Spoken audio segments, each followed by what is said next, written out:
She arrived at the mansion clutching her small handbag, heart pounding as she looked up at the towering white pillars and glass walls that gleamed under the morning sun. The agency had told her it was a simple housekeeping job, cleaning, organizing, and taking care of a little girl while the staff were away.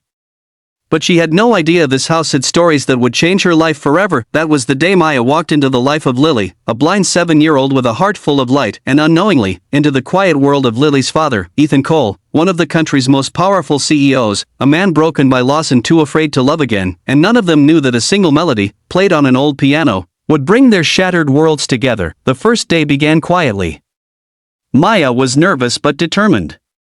The mansion was vast, spotless, and silent except for the occasional soft voice of the butler. Her employer, Mr. Cole, was away on business, as usual.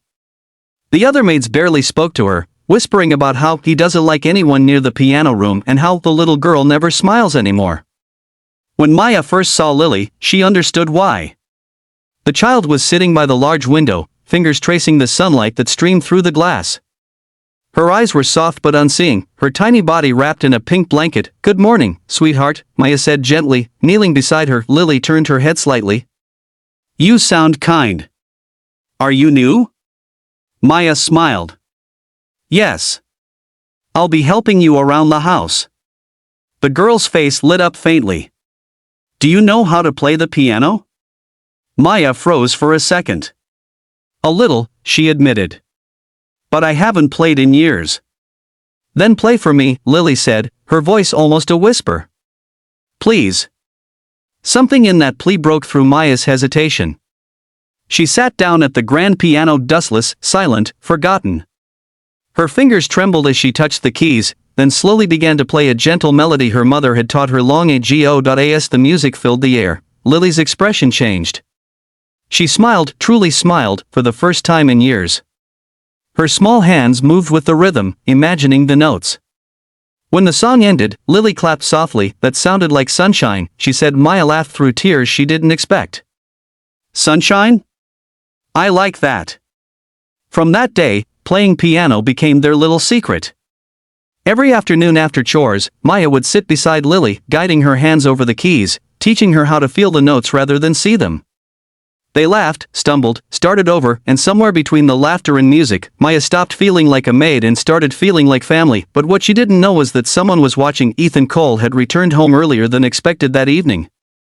He had intended to go straight to his office, but faint music from the old piano caught his attention, the same piano his late wife used to play before the accident. He froze at the doorway. Inside, he saw his daughter laughing for the first time since her mother's death.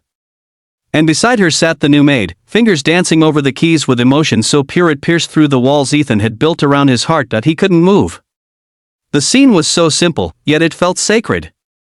The way Maya gently corrected Lily's hand position, how she whispered encouragement, it was something no doctor, no teacher, no therapist had managed to do in 2 years. When the song ended, Maya turned to Lily.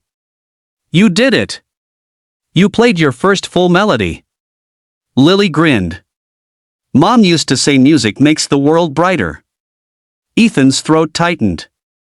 He stepped back quietly, retreating to the hallway, his heart heavy yet strangely lighter than it had been in years. That night, he sat alone in his study, listening to the echo of that melody in his mind. For the first time since losing his wife, Ethan Cole allowed himself to cry. Days turned into weeks. Maya and Lily's bond deepened. She became more than a maid, she became the girl's teacher, friend, and protector. Lily's laughter filled the mansion once more, but with joy came conflict. One evening, while playing with Lily in the garden, Maya tripped and accidentally knocked over an expensive vase. The head maid rushed in, panicked, warning her that Mr. Cole was strict about such things. Fear gripped Maya. She couldn't afford to lose another job, but before she could apologize, Ethan appeared. "It's fine," he said, his voice calm. "It's just a vase." Everyone stared. The CEO, who once never tolerated mistakes, suddenly didn't care about a shattered antique. But his eyes, when they met Maya's, said more than words could. Gratitude. Recognition. Something deeper. That night, Lily asked Maya, "Why does Daddy sound sad when you play the piano?" Maya hesitated. "Maybe because the music reminds him of something he misses." Lily smiled softly. "Then maybe he needs to hear it more." The next evening, as Lily slept, Maya stayed in the living room, softly playing the same melody she had taught the girl. What she didn't know was that Ethan was again standing at the doorway, silently watching her, this time not as a CEO, but as a man rediscovering something he thought he'd lost forever. As the music ended, he finally spoke.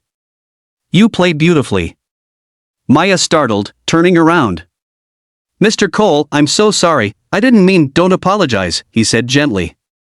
"You reminded me what home used to feel like."